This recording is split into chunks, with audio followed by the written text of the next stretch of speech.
Hello everyone, my self Vikas Dhillon. YouTube channel पर आप लोगों का स्वागत है। लास्ट टॉपिक जो हमने किया था वो इलेक्ट्रिक एनर्जी की जो एसआई यूनिट है जूल, और जो commercial unit of energy that is kilowatt hour और जूल का रिलेशनशिप हमने किया था और उसके ऊपर बेस्ड दो न्यूमेरिकल किए थे। आज हम जो टॉपिक करने जा रहे हैं वो इलेक्ट्रिसिटी बिल जो बनता है वो किस तरीके से बनता है, किसके ऊपर बेसिस है, वो आज हम डिस्कस करेंगे। मैंने आपको पहले भी पिछले टॉपिक में डिस्कस किया था आपके साथ कि जो बिल आता है हमारा इलेक्ट्रिक एनर्जी कंजप्शन का आता है। देखिए, जब इलेक्ट्रिसिटी डिपार्टमेंट से हमारे घर में मीटर की रीडिंग लेने आता है, देखो पहले जो मीटर होते थे वो इतने डिजिटल नहीं होते थे। उनके बाहर यहाँ रीडिंग बॉक्स, इसके बाहर KWH लिखा हुआ होता था। आजकल डिजिटल आ चुके हैं, उनके अंदर ही जो रीडिंग देखोगे आप उनके साथ में KWH लिखा मिलेगा आपको, किलोवाट आवर।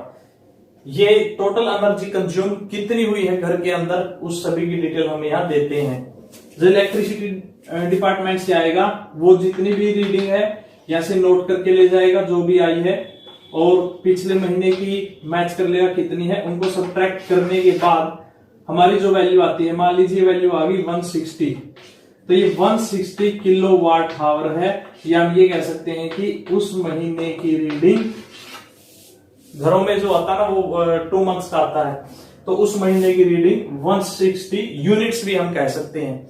जो बिल आता है वो यूनिट्स के अकॉर्डिंग या एनर्जी कंजप्शन के अकॉर्डिंग आता है। Clear?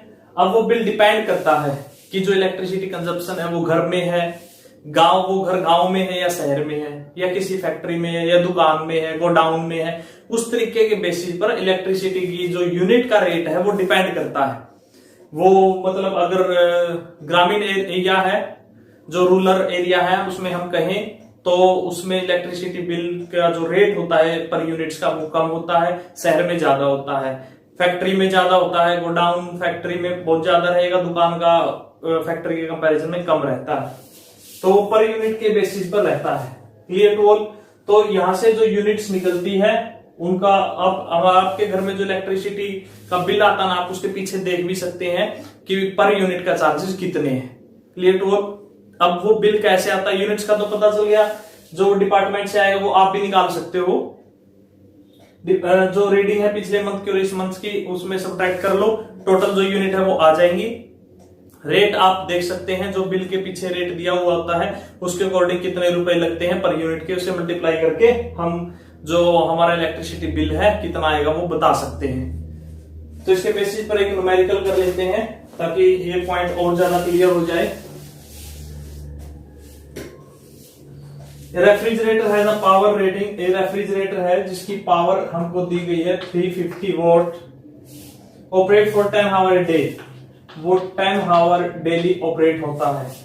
Calculate the cost of electric energy to operate for month of 30 days, month of 30 days operate हुआ है, और इलेक्ट्रिक एनर्जी का जो पर यूनिट रेट है 340 पर किलोवाट आवर, 3 रुपए 40 पैसे। देखिए कि हम सिर्फ ये बता रहे हैं कि हमारे घर में रेफ्रिजरेटर, वैसे तो बहुत से अप्लायंसेस होते हैं लेकिन हम सिर्फ एक रेफ्रिजरेटर का ही बता रहे हैं कि एक रेफ्रिजरेटर है जिसकी पावर 350 वॉट है, जो घर में डेली 10 आवर से इस्तेमाल होता है, और हमें उसका जो बिल है वो निकालना है 1 महीने का, और यूनिट का रेट 3.40 है। तो सबसे पहले पावर 350 वॉट हम जानते हैं, इसको चेंज करना पड़ेगा 350 by 1000, that is 0.35 kilowatt. Time हमको आवर में गिवन है, दैट इज 10 आवर, इसको चेंज करने की जरूरत नहीं है। Energy power into time, power 0.35 time 10, तो दैट इज 3.5 किलोवाट आवर। ये जो एनर्जी कंजप्शन है ये 1 डे की हो गई हमारी, 1 डे की, एक डे में कितनी एनर्जी कंज्यूम होती है। क्लियर? अब हमें निकालनी है एनर्जी कंज्यूम इन 30 डेज। तो 30 डेज में 3.5 into 30,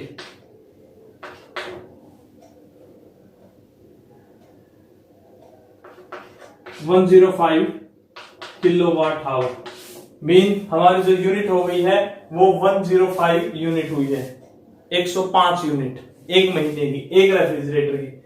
rate per unit that is 3.40, तो 105 यूनिट्स का कितना रहेगा, 3.40 इंटू 105, इनकी मल्टीप्लिकेशन कर लेना, जो भी आंसर आएगा वो हमारा इतने रुपए जो कॉस्ट है टोटल वो रहेगी एक महीने की। क्लियर है? तो इस तरीके के न्यूमेरिकल आते हैं इलेक्ट्रिसिटी कंजप्शन के ऊपर, और जो बिल है वो तैयार करना होता है। अब हमने रेफ्रिजरेटर का जो बिल है तैयार किया है, एक महीने का बिल कितना बनता है उसका, उसकी पावर को किलोवाट में चेंज कर दिया, टाइम हावर में गिवन था, एनर्जी निकल गई, दैट इज 1 डे। अब हम 30 डेज की निकाल लेते हैं, मल्टीप्लिकेशन कर देते हैं 30 से, तो 105 टोटल यूनिट्स आ गई। रेट है 3.40, 3 रुपए 40 पैसे, और 105 का 3.40 से मल्टीप्लिकेशन कर देंगे, जो हमारा रिजल्ट आएगा that will be the total cost of operating refrigerator in a month. Clear? अब नेक्स्ट टॉपिक जो हम करने जा रहे हैं, electric energy consumption, sorry heat, effect of current, effect of current या करंट इलेक्ट्रिसिटी की हम बात कर सकते हैं। जो करंट मूव करता है उसके क्या क्या इफेक्ट रहते हैं। First one is a magnetic effect, magnetic effect, second one is a heating effect, third one is a chemical effect. There are 3 effect of current, magnetic effect, heating effect and chemical effect. Magnetic effect है वो हम इसमें second chapter में discuss करेंगे। Heating effect वो अभी इस first chapter में, अभी हमारा लास्ट टॉपिक रहेगा, इसके अंदर डिस्कस किया जाएगा। और जो केमिकल इफेक्ट है वो हम हायर क्लासेस के अंदर डिस्क्राइब करेंगे। क्लियर? तो इस चैप्टर के अंदर हम जो हीटिंग इफेक्ट ऑफ करंट वो हम डिस्कस करेंगे। करंट देखो हमने पहले भी डिस्कस किया है, या करंट का मतलब इलेक्ट्रिक करंट से है, और करंट मीन जिसमें चार्ज मूव करते हैं। अब इस टॉपिक को स्टार्ट करने से पहले हीट क्यों जनरेट होती है ये रीजन हम पढ़ते हैं। हमने एक टॉपिक किया था रेजिस्टेंस, जैसे कि नॉर्मल के अंदर जब भी मोशन होता है तो फ्रिक्शन अपोज करता है, और फ्रिक्शन की वजह से हीट प्रोड्यूस होती है। करंट के अंदर जो अपोज होता है वो रेजिस्टेंस की वजह से होता है, और रेजिस्टेंस की वजह से अपोज होने के कारण हीट प्रोड्यूस होती है। वो हर एक वायर में होती है, वो कंडक्टर हो या वो रजिस्टर हो या अलॉय हो। अब डिपेंड करता है कि हम जो अप्लायंसेस ले रहे हैं या जो वायर हमने इस्तेमाल की है जिसके अंदर से करंट ट्रैवल होता है, वो वायर कंडक्टर है, गुड कंडक्टर है, बैड कंडक्टर है, किस तरीके की वायर है। या हम ये भी कह सकते हैं कि हीट प्रोड्यूस होना रेजिस्टेंस के ऊपर भी डिपेंड करता है। रेजिस्टेंस की वजह से हीट प्रोड्यूस होती है। जैसे हमने नाइक्रोम की वायर इस्तेमाल की है, करंट उसके अंदर से पास किया, तो उसमें हीट ज्यादा प्रोड्यूस होगी as comparison to copper wire. उतने ही टाइम के लिए कॉपर वायर में से करंट प्रोड्यूस किया जाए, अगर लेंथ इक्वल है, क्रॉस सेक्शन एरिया इक्वल है और टाइम इक्वल है, करंट पास करेंगे तो सबसे ज्यादा जो हीट रहेगी वो नाइक्रोम वायर के अंदर रहेगी। रीजन क्या है? उसका रीजन रेजिस्टेंस रहता है। कोई भी वायर हो, रेजिस्टेंस ही रीजन रहता है हीट प्रोड्यूस करने का। अब हीट का फैक्टर डिपेंड करता है कुछ फैक्टर्स के ऊपर कि किन वजह से हीट जो है वो ज्यादा होगी या वो कम होगी। वैसे तो हमें पता है ये सबसे पहले तो नेचर पे डिपेंड करती है कि किसी ऑब्जेक्ट का, मटेरियल का नेचर कैसा है। उस नेचर का नाम हम रेजिस्टेंस ही बोलते हैं कि उसकी रेजिस्टेंस कितनी है, वो रेजिस्टेंस कम है या वो रेजिस्टेंस ज्यादा है। अगर रेजिस्टेंस ज्यादा है तो नेचुरल सी बात है कि वो हीट है वो ज्यादा होगी, अगर रेजिस्टेंस कम है तो हीट कम होगी। तो इसके लिए एक डेरिवेशन है, हीट का जो फार्मूला है वो हम जनरेट करते हैं। When potential difference V is applied across end of a conductor of resistance R for time t, then I current then Q charges is flow and value of current is I। कि हमारे पास एक conductor है, हमने उसमें potential difference apply किया, उसकी resistance R है। कुछ टाइम के लिए जब हम पोटेंशियल डिफरेंस अप्लाई करते हैं, क्या चार्जेस उसमें से पास होते हैं और I करंट प्रोड्यूस होता है। तो टोटल वर्क डन जो हुआ, हेंस वर्क डन का यहां से जो फार्मूला हम लेते हैं V इंटू क्यू। अब ये आया कहां से है, हमने पोटेंशियल डिफरेंस का फार्मूला किया था W by Q.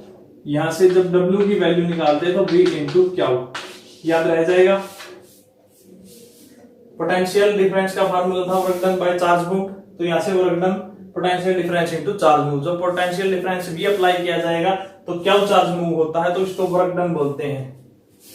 We know that, equation first, we know that current is equal to Q by T. यहां से Q की वैल्यू अगर हम निकालते हैं I इंटू में T। Clear. Second one, according to Ohm's law V is equal to I into R। Equation second, equation third. यानी हम ये कह लीजिए V की वैल्यू और Q की वैल्यू, दोनों वैल्यू हमने निकाल ली है। तो put this value in equation first में जब ये वैल्यू हम रखेंगे तो W is equal to V की value I R into value I T, that is I into I square R T work done, and this work done is produce as a heat, H is equal to I square R T. Mean जो heat है वो तीन factor पे depend करती है, current कितना जाता है, रेजिस्टेंस कितनी है और कितने टाइम तक। अगर इसमें सबसे पूछा जाए कि ऐसा कौन सा एक फैक्टर है जिसमें स्लाइटली चेंज करने से हीट बहुत ज्यादा प्रोड्यूस हो जाती है, स्लाइटली चेंज करने से, स्लाइटली इंक्रीज करने से। देखो टाइम इंक्रीज करोगे हीट प्रोड्यूस होगी, नेचुरल सी बात है। रेजिस्टेंस इंक्रीज करोगे तो हीट प्रोड्यूस होगी। टाइम 2 टाइम्स कर दिया पहले से, हीट 2 टाइम्स हो जाएगी। रेजिस्टेंस 2 टाइम्स की है तो हीट भी 2 टाइम्स हो जाएगी। लेकिन अगर करंट 2 टाइम्स कर दिया तो हीट 4 टाइम्स हो जाएगी। मीन करंट एक ऐसा फैक्टर है जिसकी वजह से हीट बहुत ज्यादा प्रोड्यूस होगी, सिर्फ करंट को चेंज करने से। हम रेजिस्टेंस ना चेंज करें, टाइम ना चेंज करें, बस करंट की वैल्यू चेंज कर दें तो हीट, अगर करंट 2 टाइम्स कर दें तो हीट 4 टाइम्स हो जाती है। तो हीट इन तीन फैक्टर के ऊपर मेनली डिपेंड करती है, करंट पे, रेजिस्टेंस पे और कितने टाइम तक उसके अंदर से करंट पास होता है। Clear to all. और ये तो हमें पता ही है कि अब हमें कोई कंडक्टर इंसुलेटर बताने की जरूरत नहीं है, कंडक्टर इंसुलेटर की फॉर्म में हमें यहाँ रेजिस्टेंस बताने की जरूरत है। समझ गए। अब जो इलेक्ट्रिक अप्लायंसेज है, जितने भी इलेक्ट्रिक अप्लायंसेज हीट के लिए इस्तेमाल किए जाते हैं, हीटिंग पर्पज से इस्तेमाल किए जाते हैं, वो ज्यादा हीट प्रोड्यूस करते हैं, लाइक नाइक्रोम, टंगस्टन। या आप अप्लायंसेज की बात करें तो इलेक्ट्रिक केटली, इलेक्ट्रिक हीटर, रूम हीटर, ये जो रूम ड्रायर, ये एक ऐसे डिवाइसेज है, अप्लायंसेज है जो जिनका इस्तेमाल ही हीटिंग पर्पज से होता है। तो यानी उनमें क्या ज्यादा की जाती है, रेजिस्टेंस। करंट तो उनमें वही होता है जो ओवरऑल घर के अंदर चलता है। टाइम हमारे ऊपर डिपेंड है, रेजिस्टेंस फैक्टर जो हमने लिया है उसके ऊपर डिपेंड है। क्लियर। तो कल हम इसके करते हैं न्यूमेरिकल्स और लास्ट टॉपिक है application of heating effect of current. Thank you.